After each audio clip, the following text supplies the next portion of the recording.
Every night I try to love, but your heart is made of stone. All my tears, they fall like rain, yet you leave me here alone. I give you all I have inside. You pretend it's all pretend. Your empty eyes, they break me down. Will this torment never end?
Every night I try to love, but your heart is made of stone. All my tears, they fall like rain, yet you leave me here alone. I give you all I have inside. You pretend it's all pretend. Your empty eyes, they break me down. Will this torment never end? Endless pain, it's all I know. Hurt me more or let me go. In this game my heart will lose. Change your ways or set me loose. Cold nights and colder days, living in the shadows maze. I guess I'll never find the light, living in this endless night. Promises I never keep, whisper lies when I'm asleep. Lonely, I'll just sit and weep. Love me now or let me leave. Endless pain, it's all I know. Hurt me more or let me go. In this game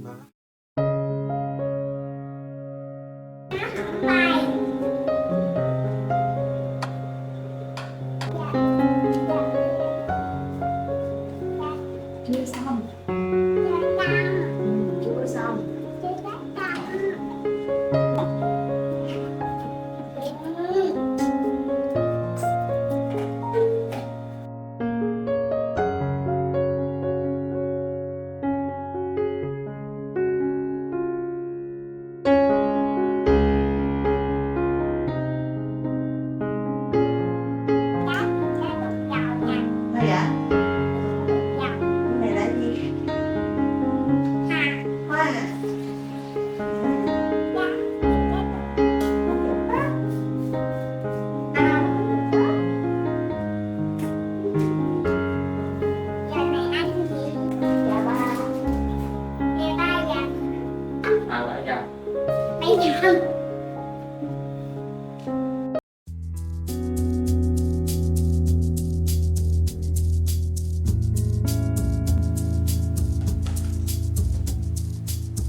Còn mang theo đi lên hai trong sân có con gà,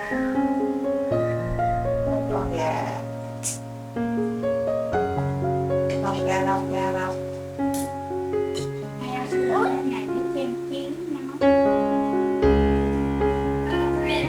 Để làm gì? Cha sẽ trang trí bằng cái ổ lên cù. Để làm gì? Để làm gì?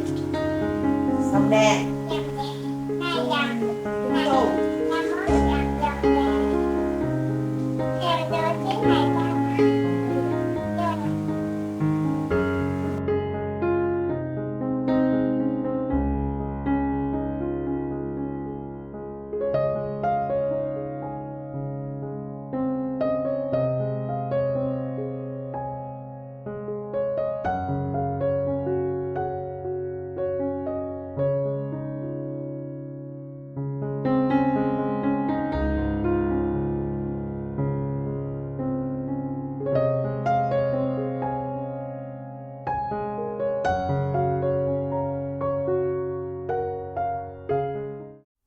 Know what it's like, felt this before.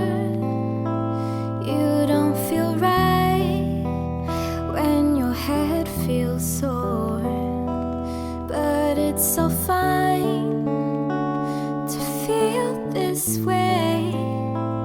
Don't waste your time on such a sunny day.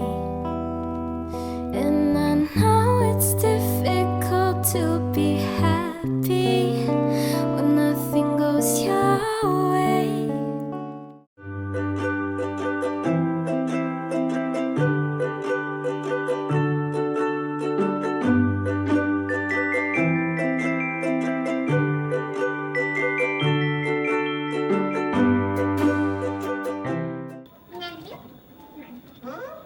Nghe